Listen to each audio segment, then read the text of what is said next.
Daniel Maddox here, president of Elite Documentation.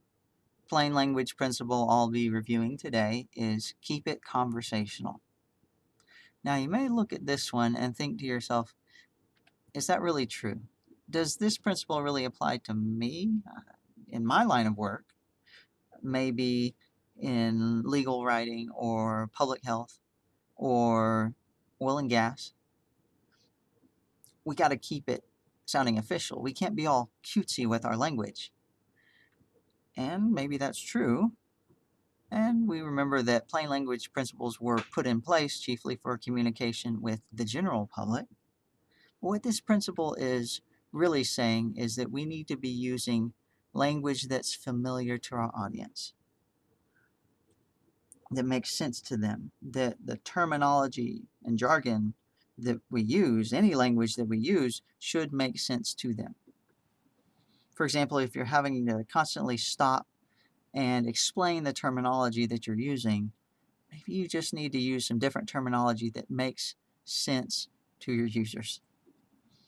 On the other hand, if you're using a lot of passive voice, then any audience is going to be confused at some point about who is doing what.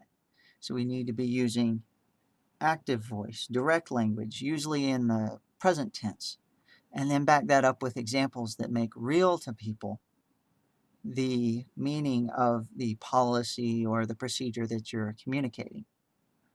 As an example of examples, go to plainlanguage.gov. There they back up all these principles with copious and clear examples of what this all really means. It's a great resource. Then we know that governments at all levels have been confronted with a lot of communication complexities recently when it comes to communicating about COVID-19. As an example of that, initially the phrase shelter in place was used a lot more, right? But now a lot of governments have shifted over to stay home, stay safe. That phrase has gotten a lot of traction, especially in social media. You see it a lot there, chiefly because it makes intuitive sense to most Americans. And so remember, plain language doesn't mean stupid language. Keep it conversational just means that you're using language that's familiar to your audience. So if you have any questions on keeping it conversational, or if you'd just like to continue the conversation, email me or visit our website.